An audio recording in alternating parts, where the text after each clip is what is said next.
Hi, everybody. This is Gary Housley with USAmericanMadeGuitars.com. Wow, I've got a great guest today. His name's Tracy Grijalva. That's Grijalva. And Tracy is a monster guitar player, better known for his time with Dio from 1993 to 1999. But I'm happy to have Tracy here, and he's currently with his own group. He's the forming member of the Tracy G Group. Is that correct? Yes, sir. Oh, that's correct. Anyway, it's great to have you, Tracy. Thank you so much for being on the show today. Thanks for having me, Gary. All right. Let's just talk about how you got started before we get into some amazing information. I mean, guys and gals, if you're listening, you're going to hear about all kinds of stuff, and it's really going to amaze you. Tracy has had one heck of a life. I mean, this dude's been there, done that, but let me tell you, he's had some interesting correlations with a lot of other people and musicians, and he's just a very interesting guy. Has had a very interesting life, and he's got a lot going on still. Very very nice long career. And who was your first band you were in? Probably the one I started with. I'm sorry, I didn't start it, but the one I joined with my father when I started playing guitar when I was 8. Probably by about 12 or 13, I can't remember.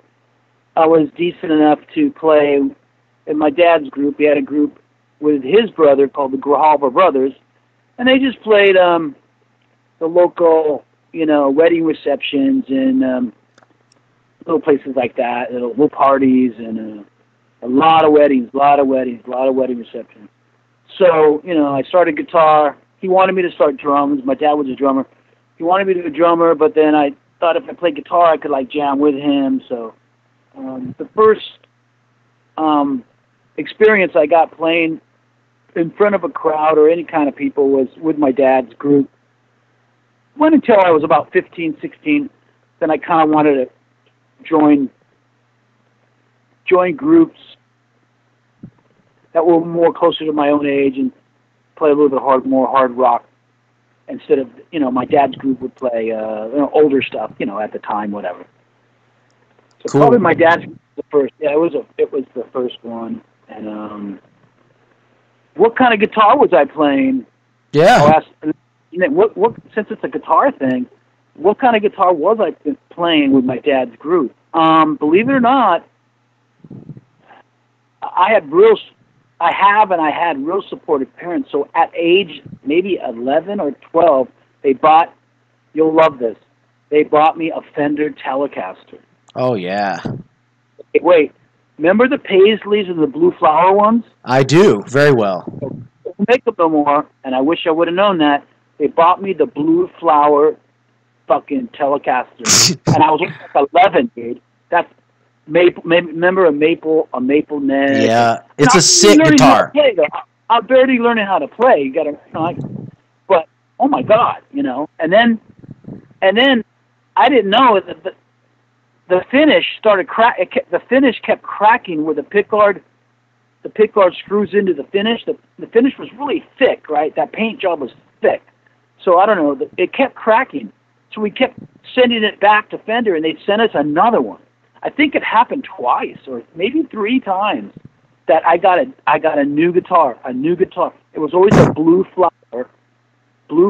Okay, now, if I would have known better, I would have said, fuck it, and hang on to it, let it crack, and if I still had it right now, I'd be rich. Yeah, no kidding, man. Wow. This was like 70, 71 or something, 72. I mean, are you kidding me? And I didn't realize it was going to be worth money or nothing like that, so I finally just traded it in on a red one. Just give me a regular color, Dad. Just a regular color so it won't crack. I thought if it was cracked, it was like a bad thing or something. I was too young to get it. So I ended up with a red one. And, of course, that isn't worth any money. I mean, you know what I mean? Not like the Paisley and the Blue Flower. Those are special guitars made. I didn't realize. Yeah. That wasn't my first guitar. I had a couple little Sears Silvertone specials. I think, or something. You know, and I started on a classical when I was 8 years old. So I had a couple cheapies, and that was my first really nice one, though, I think. Yeah. Definitely. I mean, you're talking about a vintage Tele Fender. You know, if you're talking about something around 1970, around there, you're looking at a small fortune today. I know. To this day, somewhere, I don't know if you've seen it, I think it's on Facebook, but I know my sister and my mom has it. There's a picture of me with it, a little kid holding that Blue Flower guitar, yeah.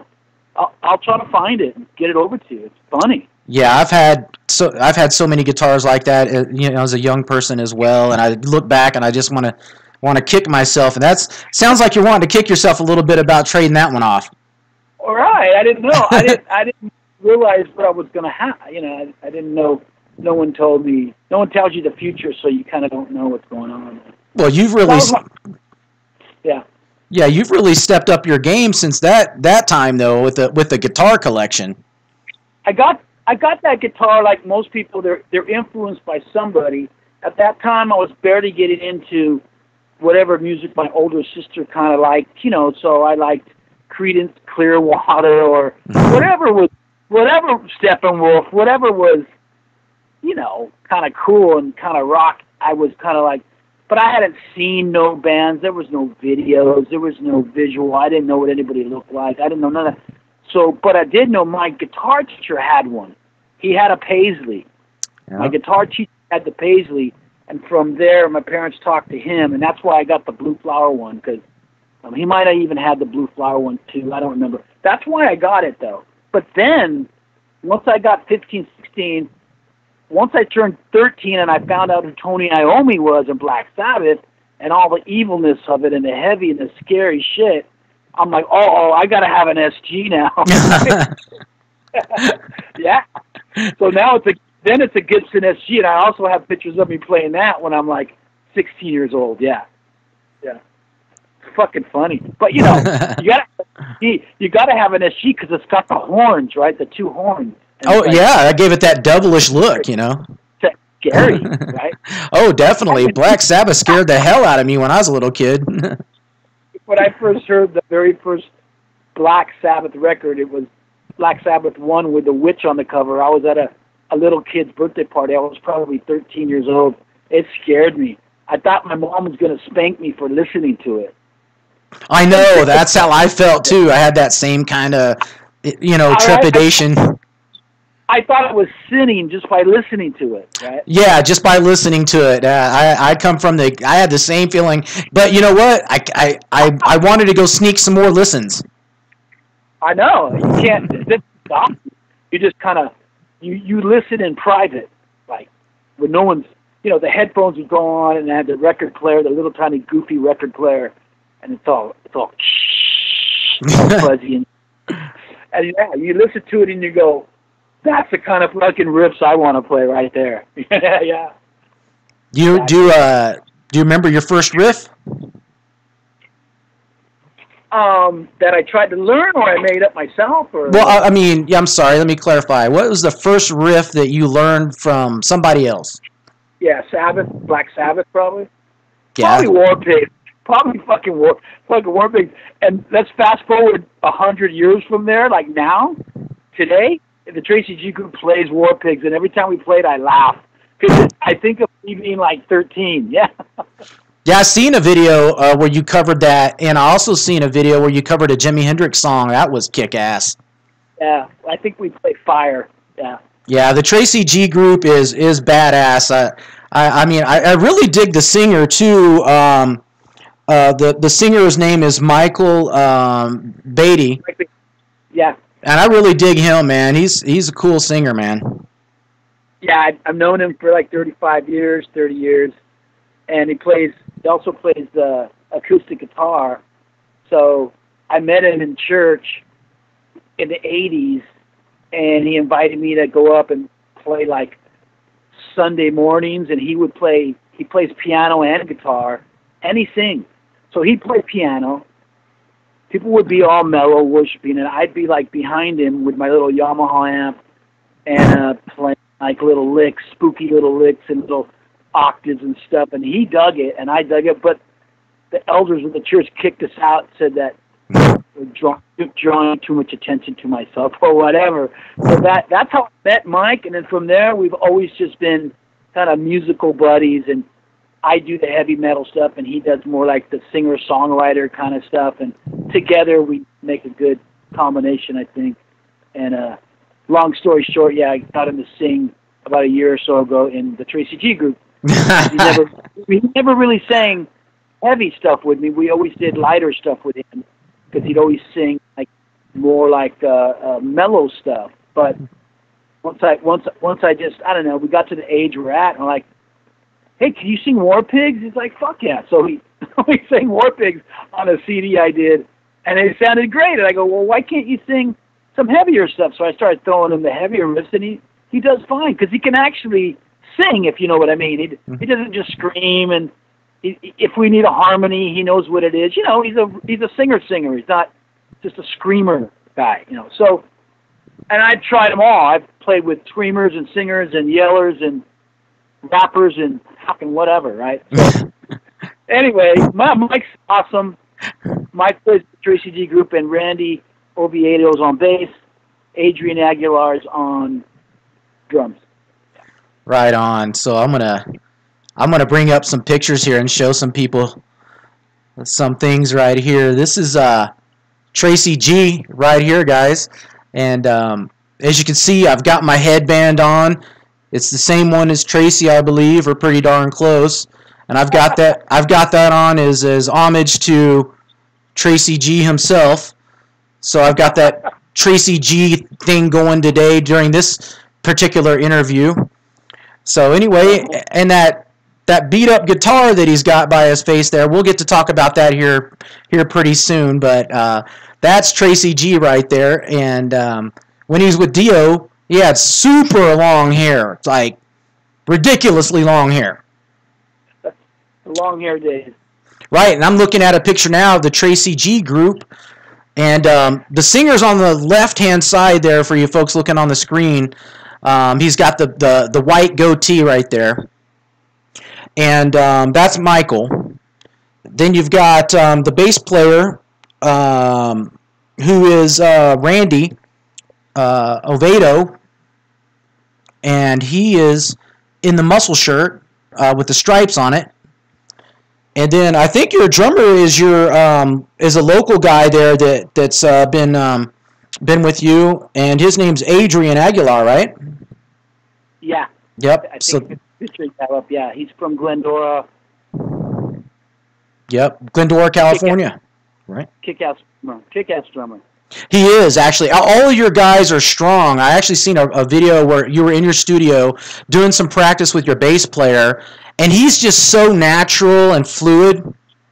He's like, I call him, he plays bass kind of like Jimmy Bain would play bass. Like really solid, simple, big fat sound. He's not a real riffer and stuff. He holds it down like a bulldozer. He just holds it down, and you're only as good as your rhythm section, you know, for me. You know, yeah, definitely. Yeah, I agree, man. I mean, your rhythm section can lift you up, or it could definitely bring you down as a guitar player, because, you know, guitar players have a lot of responsibility. You know, yeah, and I can't do what I want to do if the rhythm section isn't just locking it down. If they're all over the place, I might as well just go home, because it's just, I can't. They've got to, like, put down the foundation, make it solid, so I can weave in and out. I go out of time, I go out of key, I go out of everything, I come back. You got to know where one is, you got to know where the key is, and it's just like a big sandbox for me to fuck around in. You know what I mean? Yeah, you gotta know the rules before you can break them. Sort of, yeah. You got to know that you're in the key of A minor, but I want to go outside the key, and I want to break the key. And you got to know how to come back in and resolve it. Yeah, I like that sound. Yeah. Oh, I love that sound. And you do a lot of that too. Your rhythm playing nice and chunky and fat, and the way you throw your licks in and your leads in, smooth, man. Just smooth like silk, bro. They end up being Strat bodies. They sound like fat Les Pauls. Yeah, and we're going to get into those guitars. I just think I want to talk a little bit about, and we're going to get heavy into guitars here momentarily, but I just want to talk a little bit about Dio too. You know, Dio's never far from my mind. You were with Dio for 6 years, from '93 to '99, and you know, as we all know, it was pretty tragic how he suddenly passed away and everything. So he's on my mind quite a bit. Listen to his music all the time. Yeah. And you know, I just want to know, man. You know, you got any stories you can talk about the man? A lot of people hear different kind of stories, like on the road and stuff. There's a bunch of them, I guess, but the one that sticks out the most for me, it's not a road story. It's more like when he let me live at his house with him. When we were recording Strange Highways, he let me stay at the house so I don't have to drive home every night because I lived a little ways from where he lived. So I stayed at his house. He gave me my own room. He had a nice, big old, beautiful house, castle-like thing. And I'd always, you know, on the weekend or something, I'd come home and talk to my mom and dad, tell them about his house and stuff. I told my mom and dad, I wish you could see his house. So one time I mentioned to Ronnie. Ronnie goes, bring him by. Invite your mom and dad over here to my house, and I'll give them a fucking tour, right? Wow. So my mom and dad went. I had the big VHS camera on my shoulder in those days, big old giant one. And he let me videotape the whole tour of him showing my mom and dad every room, took them into his closet, his walk-in closet where he had all his clothes from the 80s when he started to deal all his performing clothes in the Dungeons and Dragons days, and all that shit he used to wear. Showed my mom and dad. I mean, you can imagine my mom and dad were just like, oh my God, you know. Oh yeah. And me too. I was like, I mean, now, what kind of guy really does that? You know what I mean? Like who, you know. So Ronnie was the rock star guy and everything, obviously, yeah, but he is the real. He had it in him to be the real, regular, respectful guy. He knew my parents were way supportive. That was his way of giving back. I feel that sticks out to me. Something he did that he didn't have to do that. You know, and thought that was awesome. I still think it was awesome. It always kind of stays with me. And of course, my parents are just like, they'll never forget that. And I felt good because I was giving something finally back to my parents that I achieved, so to speak, you know, playing with him and saying, here, or like the bus ride home from Vegas, you know, put my dad on the tour bus with the band. I mean, shit like that. Like, that's it. You could just shoot me now. My life could be over, and at least I was able to do that. You know what I mean? Like, we're playing in Vegas. My dad's there to see me play. Instead of flying him home, Ronnie's all, get on the bus and ride home with the. I mean, for my dad, a guy that's supportive. He is so supportive of me. When I was young, half the bands I had joined, he joined too. My dad was so supportive. He was too supportive. He would show up my dad would show up at band practice with me playing, and then when I was like 16 or 15, I was in the band. All of a sudden, he'd be setting up his congas. I'm like, what are you doing? Everybody in the band, your dad's going to jam with us, man. I'm like, oh, fuck, you know? Oh, okay. You know, but I mean, I'm just saying, my dad was so supportive of me. He'd want to play in the groups I was in even, and he still does. That's how he is. He's out of control. So to be able to put him in Ronnie's house or put him on the tour bus and be able to, you know, taste some of the excitement of it, it's pretty much all worth it, right? Oh, it definitely is. I got a question. Did you and your parents happen to get to visit the Ronnie's bar that he had there? Ronnie's bar. You mean the one in his house? Yeah. Yeah, it was in his living room. Yeah, I've actually seen video of him at that bar. It's incredible. They flew while decorating the house when he moved in. I guess they flew that bar from I think it's from, you know, either Ireland or London or something. It came out of a real pub. It's an actual pub bar, you know, the whole bar where you put the glasses and you sit there with the stools, and he had like a mini one in his corner of his house, in his front room. Yeah. Yeah, that's awesome. Yeah, we got to see it because it's right there. Yeah, he had medieval furniture that was authentic.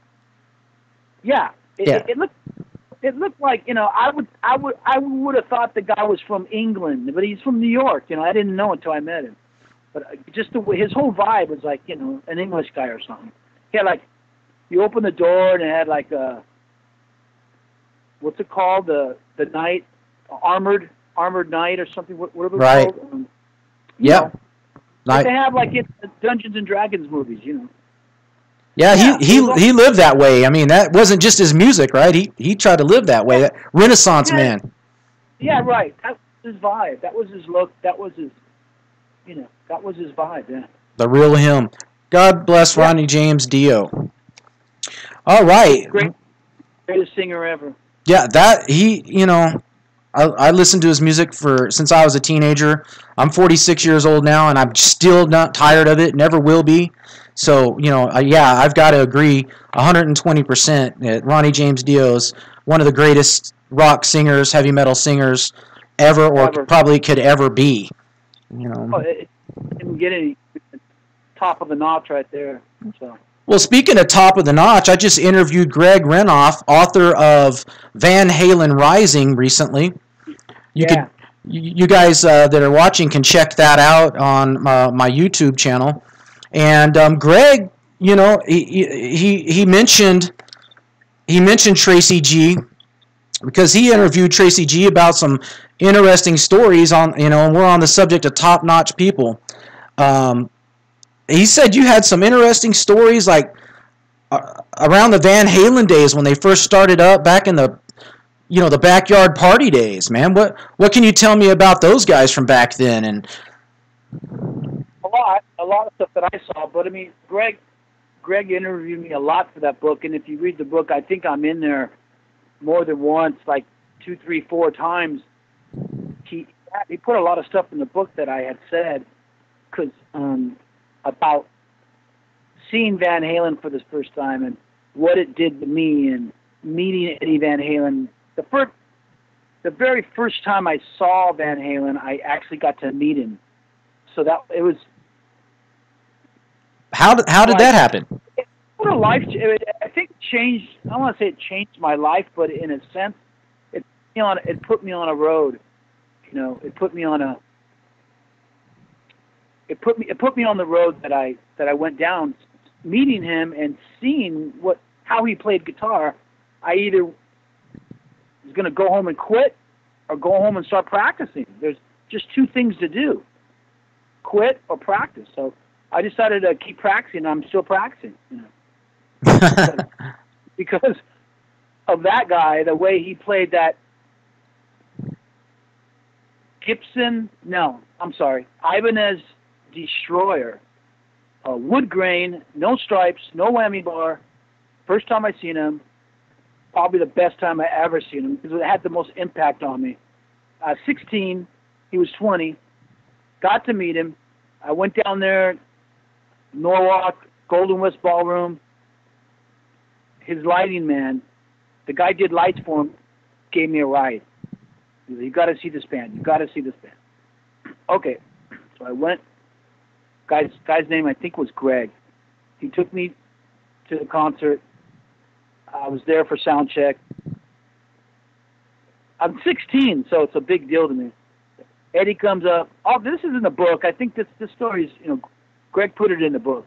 But and then that lighting man introduced me to Eddie. Eddie sat down and we talked about amps and bands and finding a singer. That's what we talked about. I said, man, because singers are very hard to find. They were very hard to find then. Since I ever was born, a lead singer was hard to find. Always. I go, where'd you find your lead singer? He goes, he had a PA, so we let him in the band. Yeah, that's what he still tells people that. I know, that's what's in the book too, right? Yeah, if you read the book, David Lee Roth and all his shit. But I mean, they wouldn't end up being Van Halen without David Lee Roth.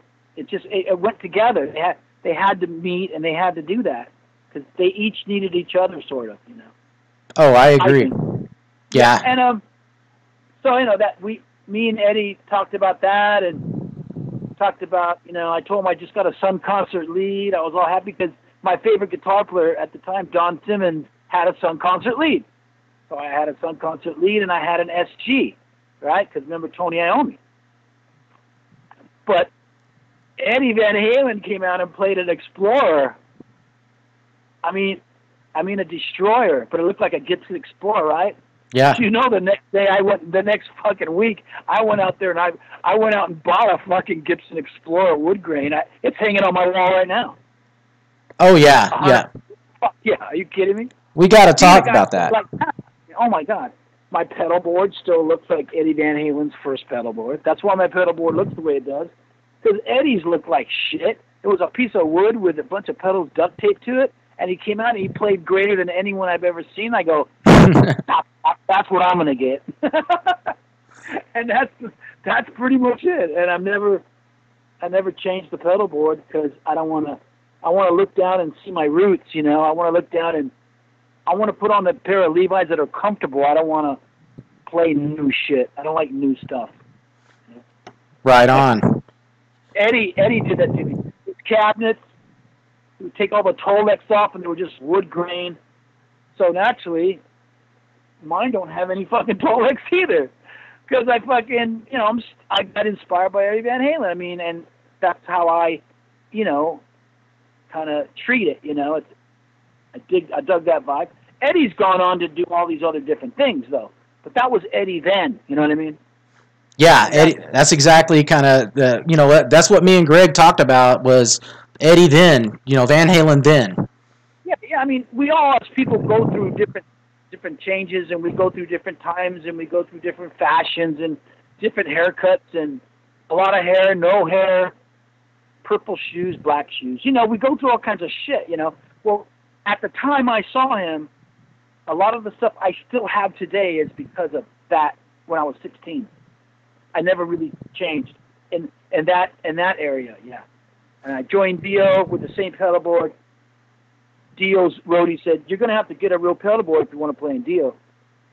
Dio's not going to let you take that on the road. Look at that thing." I go, "Well, if he wants me to change my pedal board, he can get somebody else to play the guitar." Well, Dio ended up calling my pedal board Igor. He gave it a name. He called it Igor, and he also built the amble case for it, and it went around the world 4 times. So there you go. So there you go. Okay, went around the world 4 times. We're actually looking at Igor right now. And Igor is a interesting beast, to say the least. But I'm just saying, that was inspired by Eddie Van Halen, though. Yeah, it kind of looks like it does. I mean, I could see the inspiration there. If Eddie was around and you actually saw, hey, if he said, "Eddie, what does this look like?" He'd go, "Oh, that was my first pedal board." It does look like it. And another thing, too, that you're kind of similar in is that you remember that whole Brown sound thing where you had the Brown Marshall cabs? I noticed you got some cabs that are kind of brownish. Well, like again, the Tolex isn't on them, and they got greenback speakers, Celestions, 25 watts, and they sound pretty good. They're the older ones. They're old. Yeah, they look old, and it looks lovely. But back to your pedal board, I just want to mention, I've got it up on the screen here in case people are wondering. You can see that what Tracy G is using, and you got to use the right equipment when you're going into battle, and that's a quote from Tracy G. So that's why he has all this weaponry, and but you got to be comfortable. You have to be comfortable with it. Oh, you got it. Yeah, you got to be comfortable, and I'm a big fan of this stuff too. But you gotta you use a lot of Boss stuff. You got a Boss noise gate, a Boss overdrive, an ADA flanger, an Octafuzz. He's got a Boss line selector and a Boss tuner. Mostly Boss. Yeah. Mostly Boss. I've had the MXR Phase 90 and a wah-wah pedal. I've switched it up. It switches up. But for now, this is what I got right now. Anytime I want to try something new, it actually had a baby and extended. I have I had to have a little extended pedal board because I couldn't fit no more on the pedal board. So it has another little a baby version of it where my reverb, my delay, and my effect button thing is on this separate. So when I open up the Avo case, there's like really two pedal boards in there, a baby one and a mama one. Nice. Nice. Yeah. Well, when you were on, whenever you were, yeah, the I'm reason sorry. I brought that up is because of Eddie Van Halen. I mean, we were talking about Eddie, and that again, it just inspired me so much, and inspired many, many, many other local guitar players. And then once they hit, Van Halen came out, and the rest of the world heard them. Then the rest of the world was like, the first thing the world heard was "You Really Got Me" was our first recorded record on a 45. When the world heard that, they're like, "Oh my God!" But see, we locally had already heard it for 4 years locally already. We had already seen him live. No, only the local people knew about Van Halen. The world didn't know about Van Halen yet. But I got to see him 3 years before the world got to. So I was already like, "Yeah, told you." A little did I know they were going to take over the entire world, if you know what I mean. I just knew they were fucking great, and they had everything. Definitely. And I got to admit that even though I'm Mr. American guitar guy, I did buy one of those Mexican, those new EVH Stripe Series Mexican guitars. Okay. I did get one of those, and they're made in Mexico, but they're really well built. Yeah. So I'm a huge Eddie Van Halen fan myself, and I appreciate all that information that you shared with us. I'm a little bit envious also. I've noticed that you have. First of all, I was born in 1971. You've got a 1971 100-watt Marshall head. Yeah, I do. That's ridiculous. It was born the year you were born. Dang, that's what I'm saying. I mean, I love collecting anything 1971. Dude, so I'm so envious of that, man. That's ridiculous. I bought it from a guy named Billy. That's all I remember. A long time ago, probably in the 80s, and it was the kind of head that they already put a master volume in it, so I just plugged right in it, direct, with nothing, no pedals, no nothing, and I hit a chord, and I said, "That's it, I want it." Right away, it just sounded killer, just by itself, with dry, with nothing. I said, "Oh, I want this." It was warm and bitchin' sounding, and it always has been like that. Always. Yeah, and you still got that thing. It's still in working operational order, right? Yeah. That's a 46-year-old amp. I don't take it around to my local. I don't take it around to my local gigs because it's temperamental. It's tubed. It's old. I don't want no one to steal it. It's worth a lot. And I have a 1970 gold top original, and I don't take that fucker. A Gibson. I have a Gibson gold top that I always wanted because Gary Moore used to play one. So when I had a lot of money a while back, or I had more money, I bought that fucking gold top, and that doesn't really leave, and that Marshall doesn't really leave. When you play that guitar through that Marshall, though, we're talking classic rock up the ass. That's what it looks like, I mean, and that's what it sounds like too. I've heard a lot of your music, man. I've listened to a ton of things, and it's just your tone is awesome. I mean, great tone, great articulation. I mean, dude, you're massive, so I really appreciate you and your talent, man. You also got this just gets crazier by the second. You've got a 69 45-watt Marshall head. Sitting right behind me, yeah. It's just I got it in Hollywood. Some amp store, I can't remember, back around 1990, right before I went on tour with a band called World War III. It's a mini Marshall, and it's went through its stages where it's needed help. It got kind of sick, and I had some modifications done. For a while there, it sounded really sick, but a guy just modified it for me named Greg Leon, great guitar player himself. He's from the Valley over here. He modified it for me. It sounds killer now. It's that classic rock. They're not really metal amps, if you know what I mean, but it's more like hard rock. That's more what I'm about, I think, than just straight metal, even though Dio's like metal, but I love metal, but I love blues and classic rock and Jeff Beck and tone, and I like to fuck around in all that area. Pretty stuff, ugly stuff, heavy stuff, bluesy stuff. I like all that shit. So the little Marshall is kind of great for blues, and it has some gain, but it's not overly gained. If I want more gain, I just put a pedal to it or something. Right on, man. I'm so impressed. Just your taste in gear. It's just freaking superb, man. This is the kind of tone I like to hear because I am a connoisseur of heavy metal and hard rock, and I want to hear a certain tone that grabs me by the throat. You know what I'm saying? Yeah. And that's what you got. You have that. You bring that to the table. Thanks. Believe it or not, I got these Marshalls, but what I mostly use on my recordings on a regular basis and at the gigs, it's a fucking Randall. They're Randalls, and they don't make them anymore, and they're solid state. It goes against all we're talking about as far as, tubes and everything. But fuck, they sound warm as hell, and they work consistently. So I have two of them, so I take those around to the local gigs because they're easier to move around. I keep the tube stuff at home for important recordings and stuff like that. But the Randalls, everybody asks me like, what the fuck? What is that? It's a 1985 RG100 Randall solid state. I use two of those. I have two of them, and they don't sound nasally at all. They sound warm. It's weird. I don't know what the deal is. Well, I personally I have a feeling about that, but is that technology has progressed to the point to where a lot of these solid state amps, I'm sorry for the purists out there, but they sound as good. No. Did you see, they put out a live album I did with Dio. I did it in '93 at the Apollo Hammersmith in London.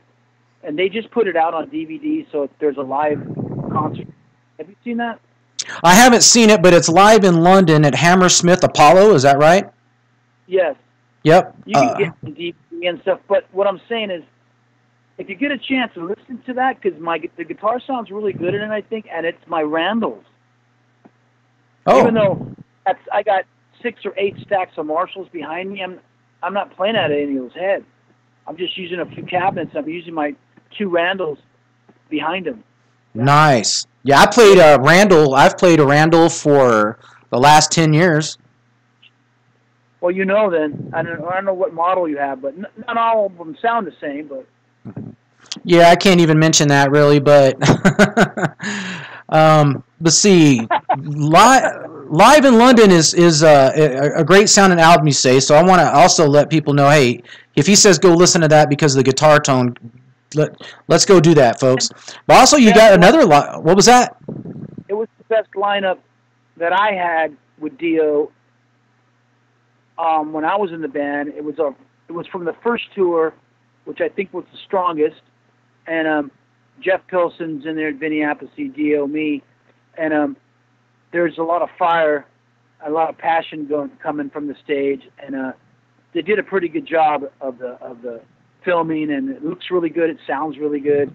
So check it out if you get a chance. You'd probably like it. Oh, no, I'm definitely going to do that. I've been checking out everything I can from your heyday with Dio for sure. And you've got Inferno. I've checked out some of the video from Inferno Last in Live from 1998. Right. That's pretty damn good. That was recorded in Chicago, I think. Right. What I like about the Strange Highways and Angry Machines albums is that they're so innovative and different than just the same old stuff.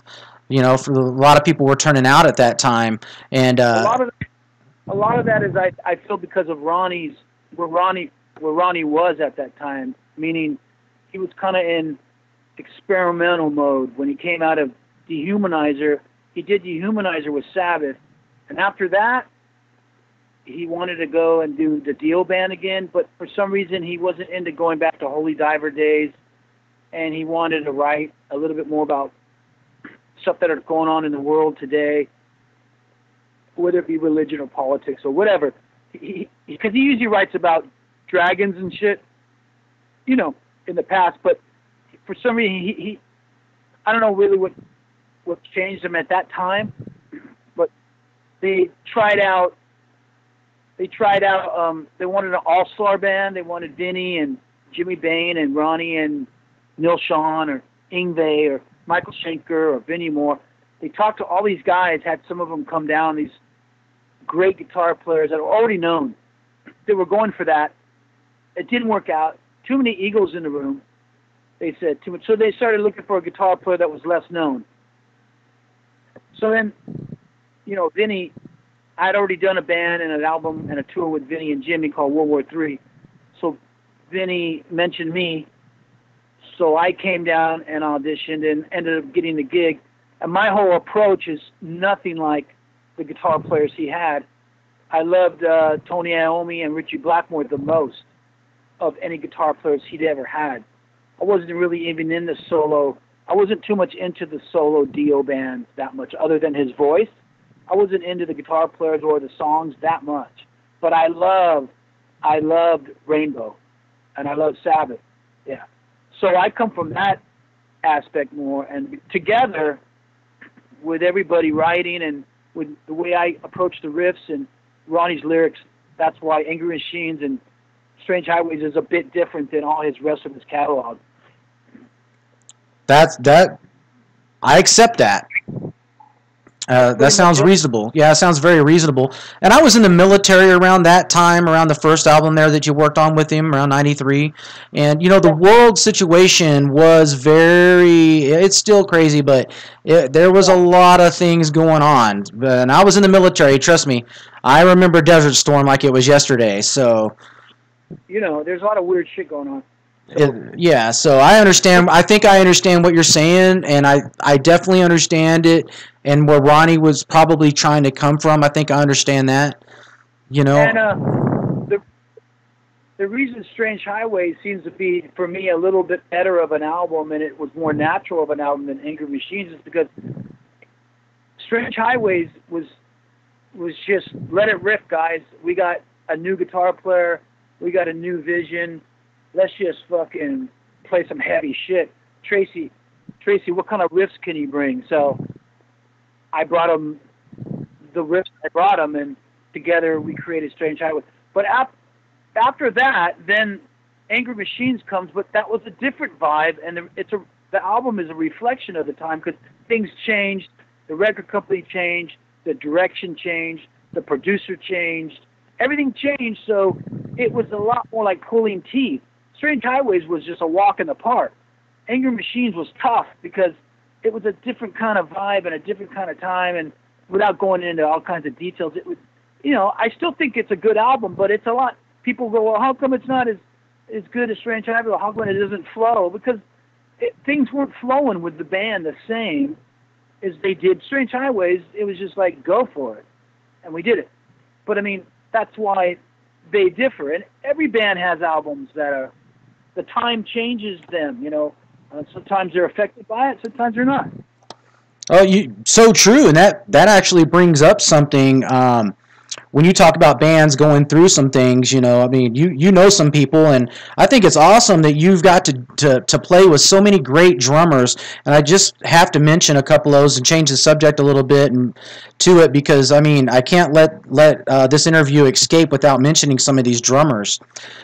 Because drummers are just so important. Like we already talked about the back end and how important it is and timing and everything like that. But Patrick Johansen is playing on 7 tracks on your latest EP. Monster.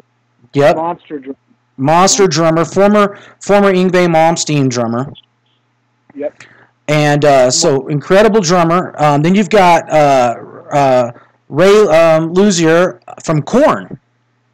Yeah, top 10, one of the top 10 drummers in the entire world.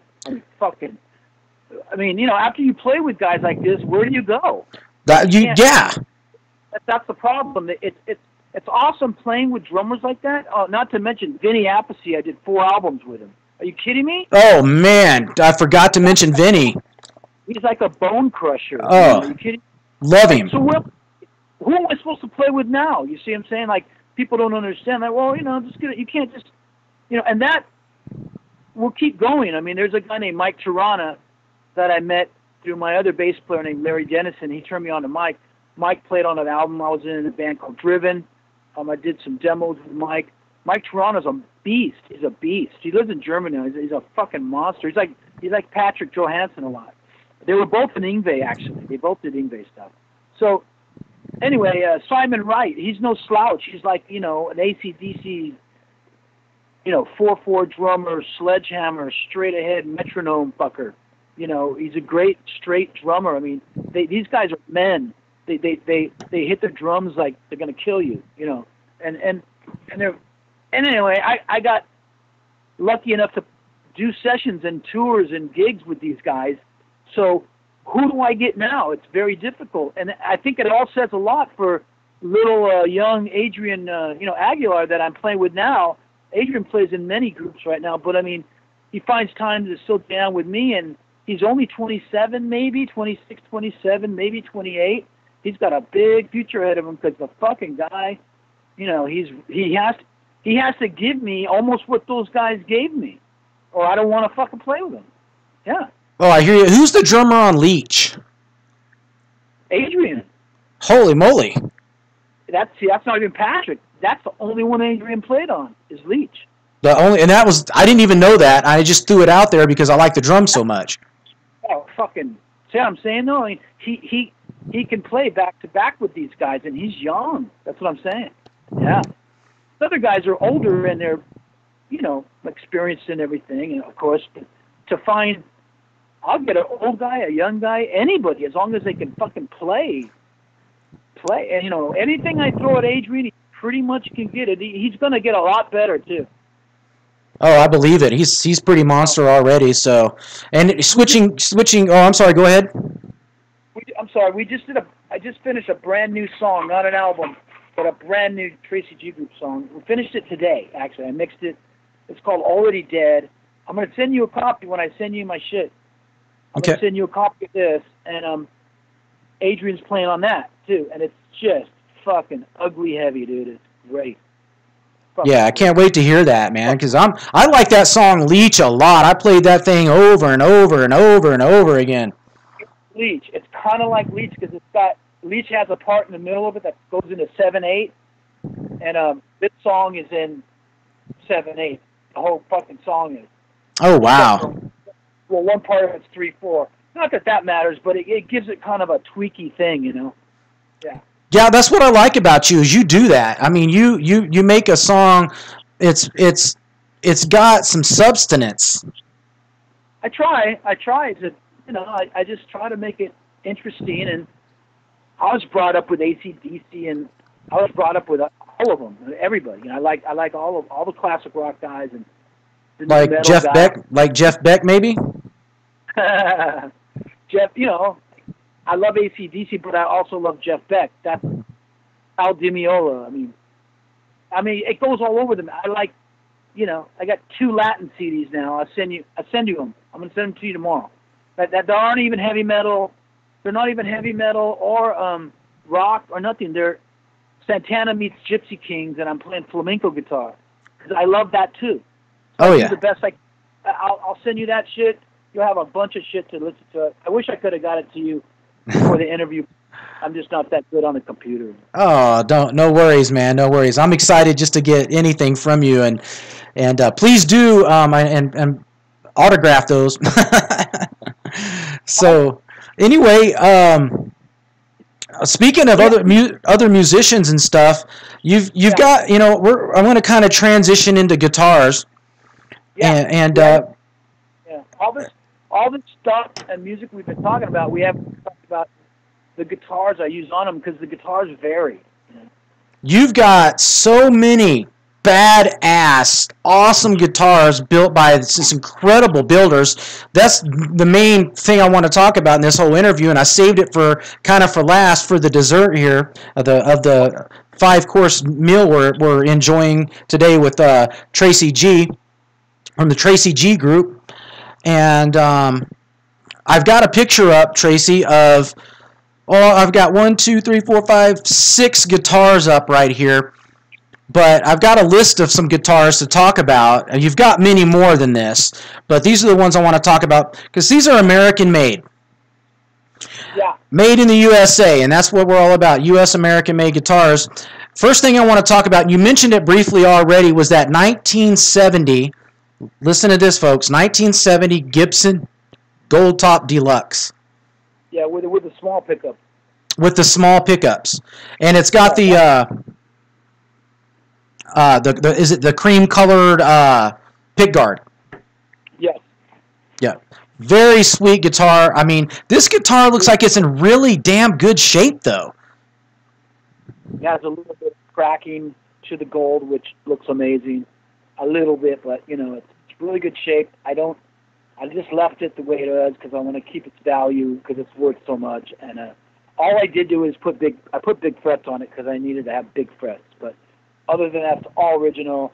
I don't take it out of the house much because it's so expensive, but I use it for like some certain recordings, certain songs. I think it's on one of the songs that's on the Tramp CD, the Tracy G Group CD, the latest one.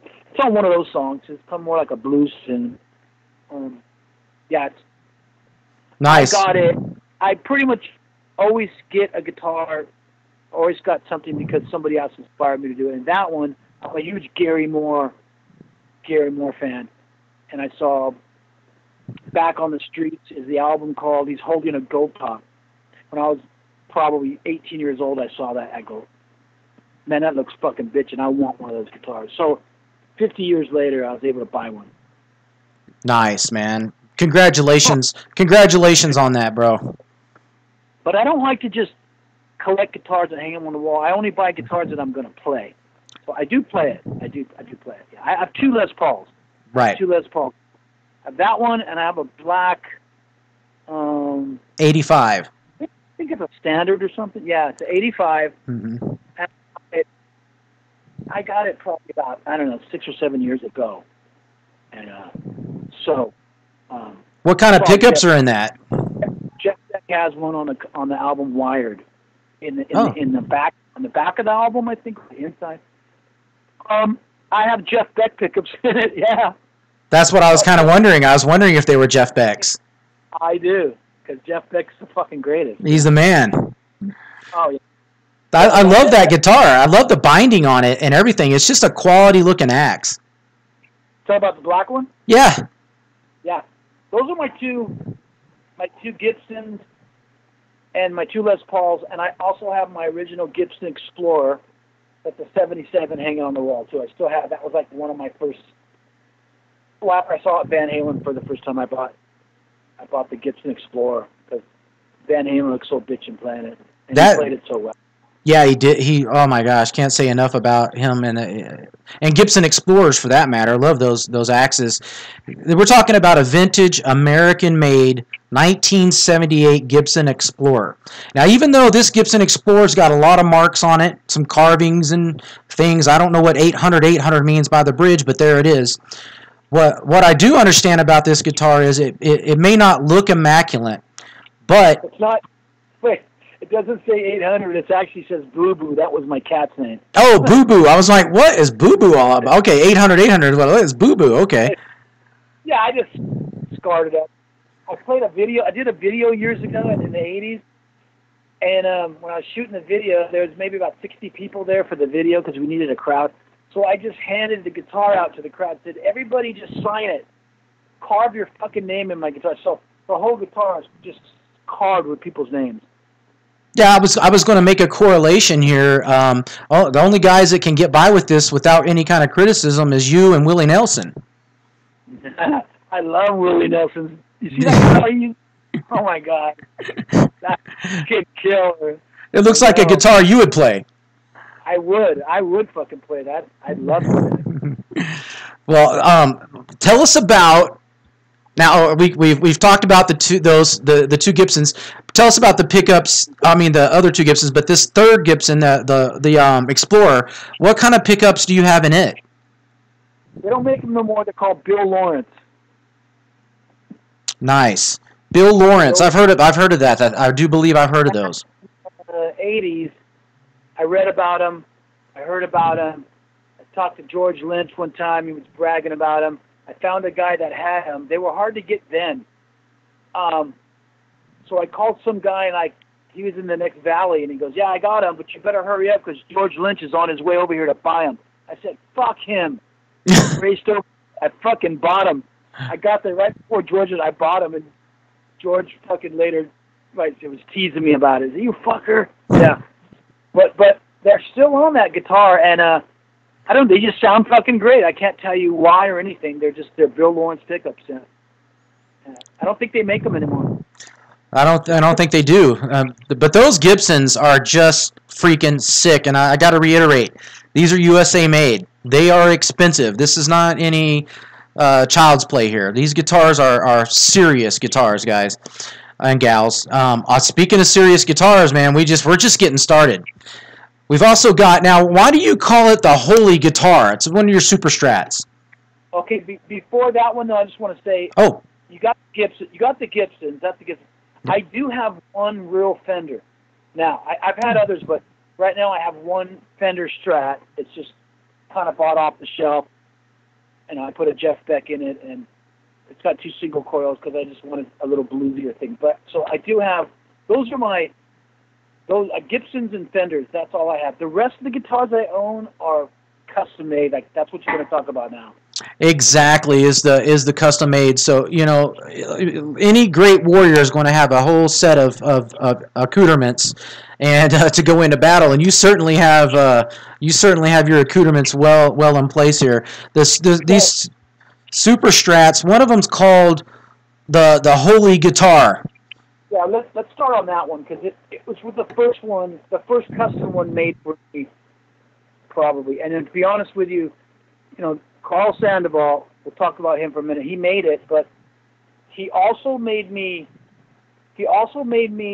before the Holy Guitar, he made me a black Explorer that I ended up fucking selling like an idiot. I shouldn't have sold it. He made me a black Explorer, then I needed money at one point, and I sold it to a student, yeah. So that one I don't have that one anymore, so.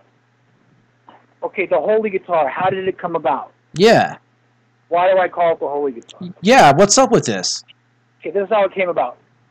And it's the guitar that did the World War III album, the World War III tour, the whole deal, all the deal records, all the deal tours, pretty much all the Tracy G, Spooky G label, the 20 CDs I put out since '99. That guitar's pretty much done everything other than a few things. So it's my main guitar, the Holy Guitar. So the way it came about was back in the 80s, I worked with Carl Sandoval at his house. He was showing me how to wire pickups and wire guitars, paying me a little extra money because I needed some extra money, so he gave me a little job.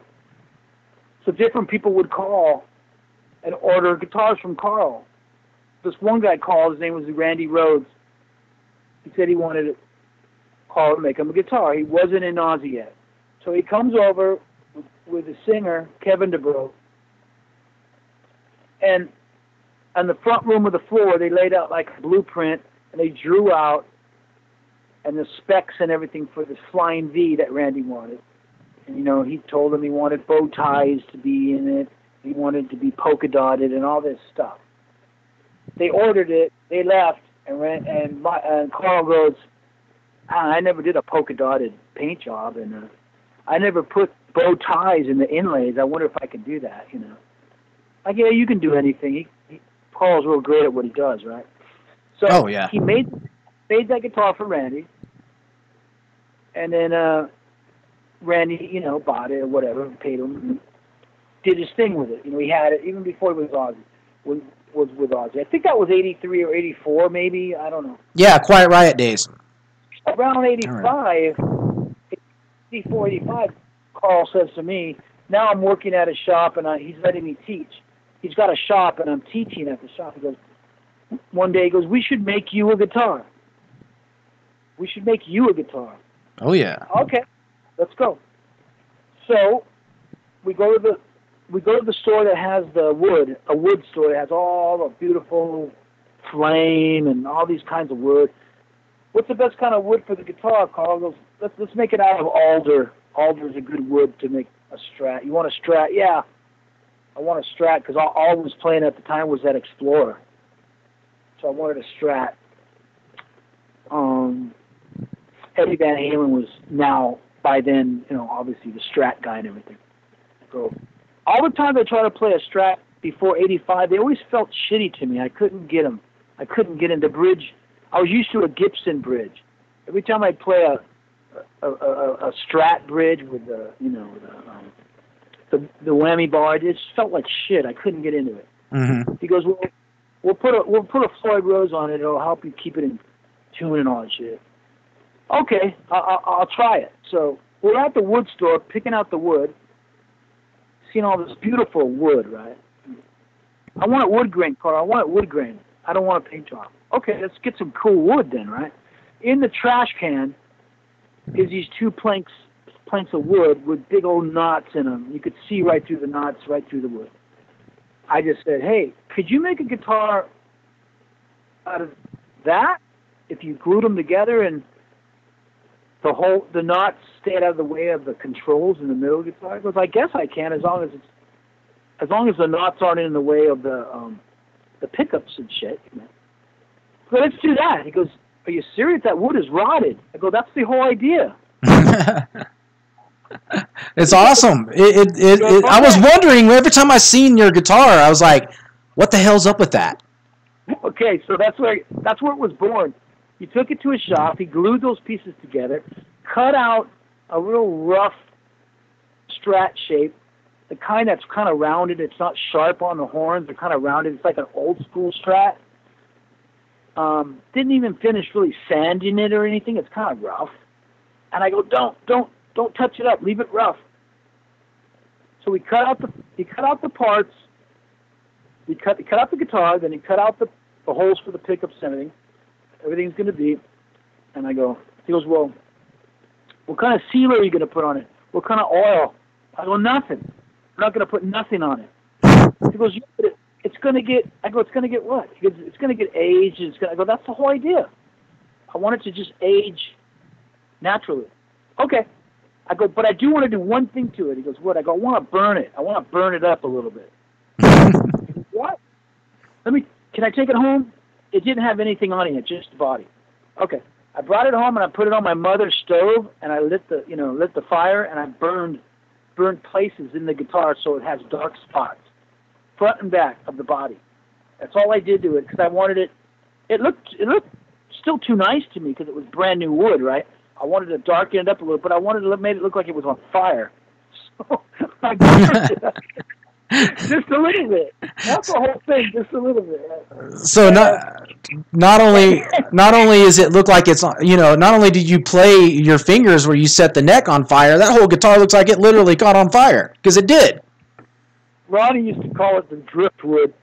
The driftwood.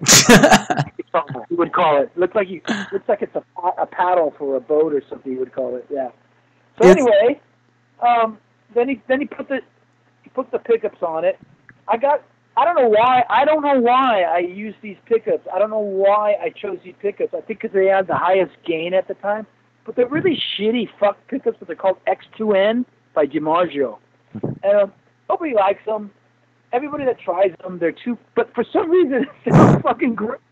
They sound great with my Randalls, and they just sound great in that guitar. So I've never changed them. They're X2N by DiMaggio's. And it's got a single coil in the middle. I very rarely use. I use it most for my metal hard rock stuff. And one knob, and you can see the wiring coming through the knots to the yep. pickups. It's aged, so now it's got sweat, dirt, beer, shit, just dried on it. It looks like it's 100 years old now. It was born in, like I said, 85. Yeah. Yeah, your tuner knobs on your tremolo are so worn on that thing. Is that natural wear? I mean, from just tuning all the time? Or? Yeah. Wow. I might have, over the 30 years that it is, I think I might have put a new Floyd Rose on it, maybe. I probably have. And I don't think it's the original Floyd Rose. That probably got too fucked up, Oh, yeah. I think I might have changed that. But I mean, the headstock, Carl just didn't want it to be a standard Strat, so he cut it a little different, so it has a little different, and it has the name Sandoval on it. And then he picked out the neck, whatever. Or maybe he made the neck, I don't know. And that's it. Awesome, so man. I call it the holy guitar because it's got holes in it, and it's my main guitar. So then he made me a couple more backups, okay? He made me a couple more backups, but one more thing on the holy guitar. I joined a band called World War III. We were signed with a place called Hollywood Records. They had this contest when we were signed with them about some contest about music, and if you win the contest, you win a Tracy G guitar. So they made a deal with Carl Sandoval, and he made them 5.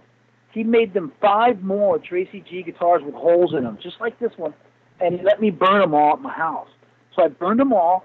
He built 5 identical to mine, as identical as they could get, because no knots are the same, you know. Mm-hmm. And we gave them to the label. I never saw him again. I don't know what happened to him. I don't know who got him. Ooh, I'd like to know. I don't know where they went. Yeah, I'd like to know.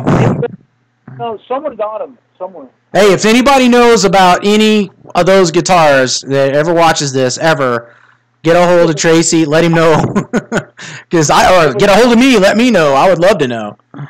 Yeah, and that's that guitar. Okay, that's that.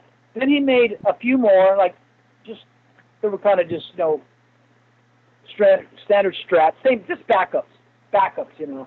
They didn't have holes in them and stuff, just whatever. And then another guitar builder came along that I know of. His name's Dave Cervantes. He introduced me to this, you know, a few years back in the 90s, the 7-string started coming out, and every kid started playing with the low B, right? Right. Well, like Dave said, Dave's a friend of Carl's too. Dave said, and I said, I hate the way 7 strings feel. Like the necks are giant. They feel fucked.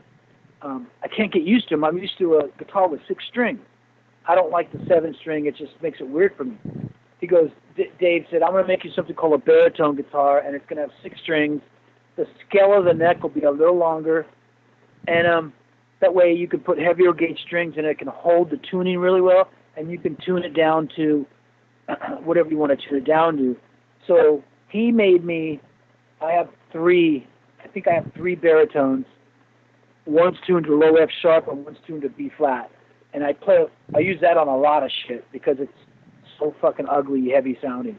Yeah, I love that ugly, heavy sound that you got, and it's good to know how you kind of achieve things like that. So listen, boys and girls, you know, a baritone guitar, don't be shy of it. I've had one before. You know, and I've had the same situation, Tracy. I don't have huge hands, so you know, the 7-string guitar I had, I just got rid of it.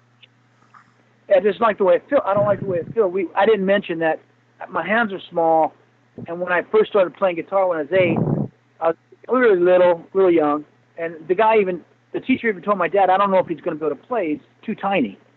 He said that. He said that to my dad.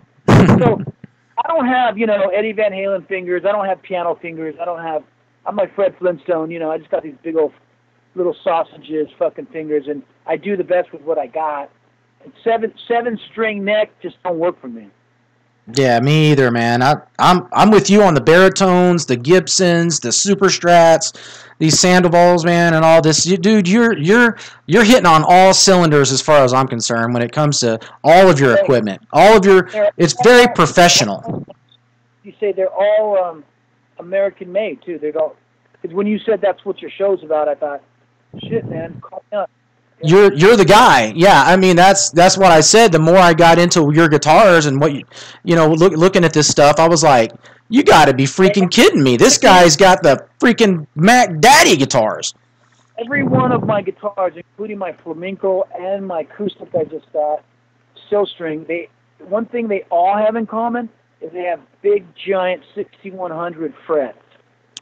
Oh, you like big fat frets. Big fat fucking frets. And half of my guitars, not all of them yet because it's expensive, half of them have this stainless steel fret, which is harder. The metal is harder, and the string slips more smoothly over the the fret, so they feel even smoother and quicker. Yeah, it's all 6100. They're all big fat frets, all of them. Even on the flamenco and the acoustic, I got those big frets, and it really, it's hard for me to play guitar without it because I miss it. Oh, I imagine so, and I don't want to slip up and forget to ask you, what kind of pickups do you have in that black guitar, the baritone? Well, it's not, the baritone isn't black. No? It's wood grain. Oh, is it the snowplow? Is that what you call it? The snowplow is, no, the snowplow is another one. That's tuned to F sharp. Oh, okay. Tuned to F sharp. I actually have another name for it. I call it the skull, because the tuning pegs are like little skulls. It's tuned to F sharp, so it's wood grain.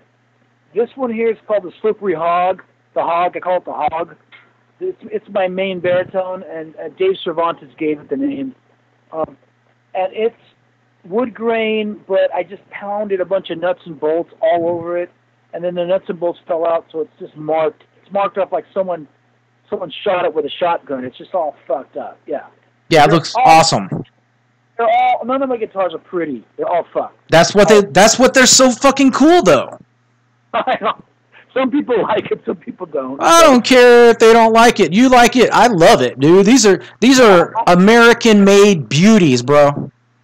Thank you. I'm glad somebody gets it. Cool, man. Oh, I freaking get it, and then some. I mean, this is where it's at. This is what USAmericanMadeGuitars.com is all about, talking to people about this kind of stuff, and it's just so refreshing to finally, talk to somebody that has so many guitars that are just so badass, and I mean everything from the pickups to the paint to the look, the beat upness, and because it was done with purpose. There's reasons for all of it. It's just awesome, man.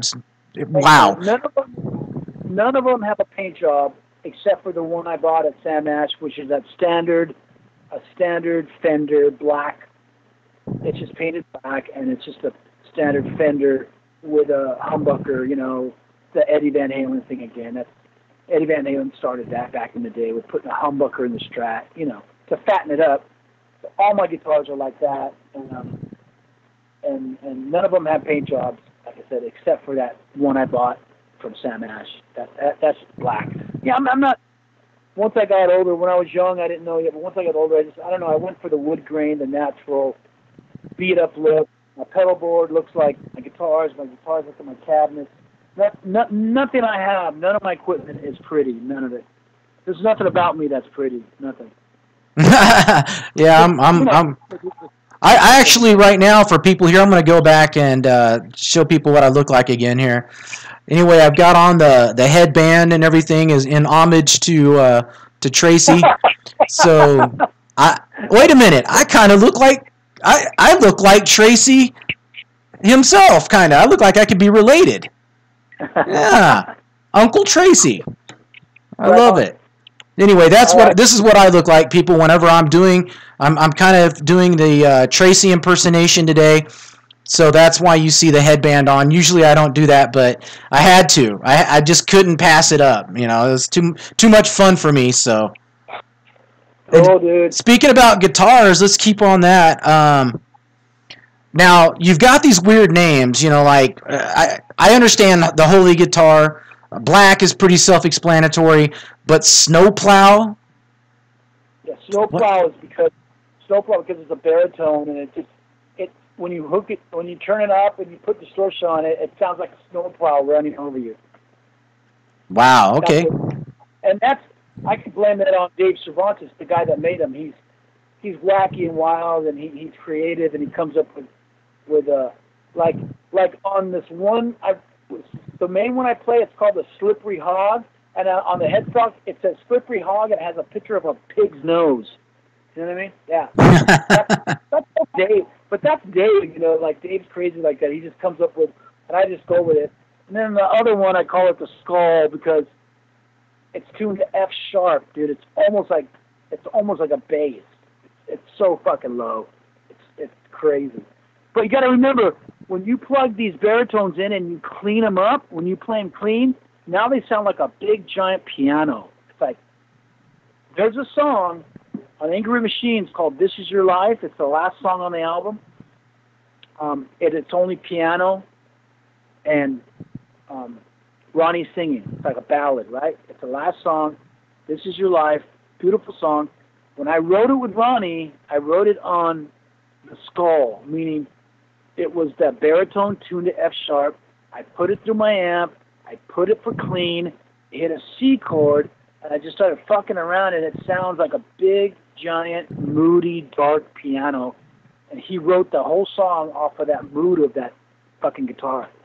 Yeah. Nice. He was inspired. Yeah, the guitar didn't make it on the recording. He decided the guitar just have Scott play piano behind him. That was Ronnie's choice. And I'm like, okay, whatever. But there's a demo going around on the internet. If you look up This Is Your Life on the YouTube demo version, guitar version, there's the demo. You'll hear the demo with me playing that guitar the way we first wrote it. Someone got a hold of it and put it on YouTube, yeah. Oh, wow. It's with that guitar. It's with the guitar called the Skull. It's like real low and moody and beautiful, dark. And so these guitars, like, if you clean them up, they're beautiful. If you dirty them up, it's like, you know, a snowplow running over you. It's like, oh my God. Yeah. On Angry Machine, I started to use one of them, and Ronnie's like, in the recording studio, we were using it on a song called Institutional Man. I was using it for rhythm, and he goes, turn down that guitar. It's that guitar is trying to take over. It's trying to take over. Turn it down. That's how the guitar sounds. They're so low, they want to just take the whole track over and step on it. It's like, wow, they're just monsters. Yeah, killer. It is killer, man. You know your taste and style. I can't say enough about it, man. And you got another Strat called the Chasm. Why is that? Chasm. Oh, I don't have that one anymore. Oh, okay. Well, there goes that one. Dave Cervantes made that for me, and it was his version of the whole guitar. It had a bigger knot. It had way bigger knots than the one I have. Oh, yeah. See, I didn't have any pictures of it, but I went ahead and listed it because I thought, well, you know, here he is. One picture floating around with Vinny, and Ronnie, and I'm holding that guitar. I'm holding that one. It's just that it had a massive knot. I never really used it much yet. I had just gotten it. And again, I needed some money, and somebody wanted to buy it from me, so I sold that one. A couple of them I sold. I shouldn't have. You know, I should have sold that one, and I shouldn't have sold the black Explorer that Carl made for me, because it was, you know, custom made for me. You know. I shouldn't have sold it, yeah, but I did. I hear you. I won't sell any of these now. You know. Oh, I hope not. I'll get younger. And I also have a black Strat that Carl Sandoval made. It's all black right now. I painted it myself, just a can of spray paint, and it's got EMG pickups. Is that? I think EMGs is what they're called. Yeah, EMG. So it gets a little different sounding. None of them sound exactly the same. You know how guitars are. They all kind of have their own thing. Yeah. But whatever. That's my arsenal, dude. Those are my guitars that I use. And they are all American made, though, for sure. That is awesome, man. That's incredible. Thank you so much for laying all those guitars out for us. And I want to talk about your music now.